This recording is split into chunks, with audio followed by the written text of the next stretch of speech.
Hello everyone, welcome back. This is RandoGEEK. So I have a quick update regarding T-Mobile. The article is coming from Cord Cutters News, and you can find the link for this article down below in the description. So here's what's going on.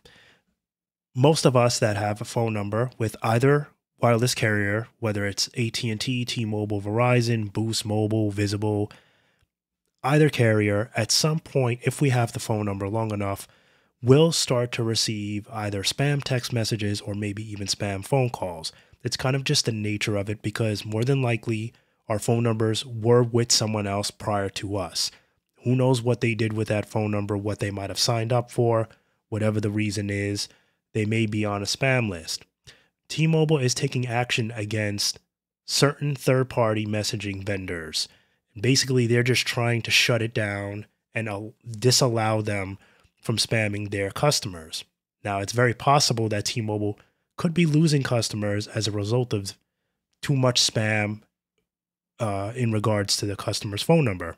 Now, you might say, is that really enough reason for a customer to leave? Some customers get really tight about receiving spam. Now, we could always hit the block button so that we don't receive calls from these phone numbers or spam text messages, but a lot of vendors use multiple numbers and they can just continuously spam you from various numbers every day if they choose to do. Obviously, this is getting out of hand, which is why T-Mobile has jumped in and they're punishing these third-party vendors where that basically, I guess they're putting them on notice first. If they don't follow the terms and conditions that T-Mobile is setting for them, they could be fined as much as $2,000. That's right. And there's tiers to this as well, which we're going to talk about. So it looks like what happened and how we found out, Cord Cutters News received, I guess, a notification from somebody called Vanage, which is a third-party vendor. And looks like what they said is that the non-compliance fines will be assessed for every SEV0 violation issued as per the following tier system. So there's tiers. There's tier 1, which is $2,000. This is for phishing, smishing, and social engineering spam texts. Then there's tier 2, which is $1,000. This is for illegal content. Content they're saying must be legal in all 50 states as well as federally. And then there's tier 3, which is $500. This is for all other violations, including but not limited to shaft. All right, so Vanage was hit with a text message and basically putting them on warning, saying that T-Mobile is putting some of its partners and content third-party messaging vendors on notice about its efforts to stop spam messages over its network. So followed by that message, they also, I guess, received the notification of the tiers and how they'll be fined if they don't listen. Now, they're saying that this only applies to third-party vendors sending spam. So, anyone that uses their account regularly and sends text messages over and over, obviously the normal consumer is not the issue. So I'm just throwing that out there. It is in the article. I'm just reminding everyone. There's a whole bunch of other stuff in here, basically describing what each, I guess, spam notification would be, social engineering, illegal content, etc. And then there's a whole bunch of other violations and stuff for you guys to read.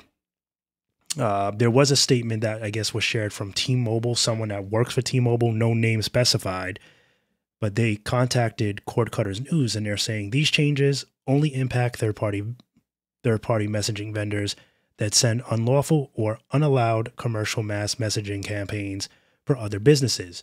The vendors will be fined if the content they are sending does not meet the standards in our code of conduct, which is in place to protect consumers from illegal or illicit content and aligns to federal and state laws. So there you have it. Like I said, this is obviously a big deal. Many of us can attest to receiving spam. It can be annoying.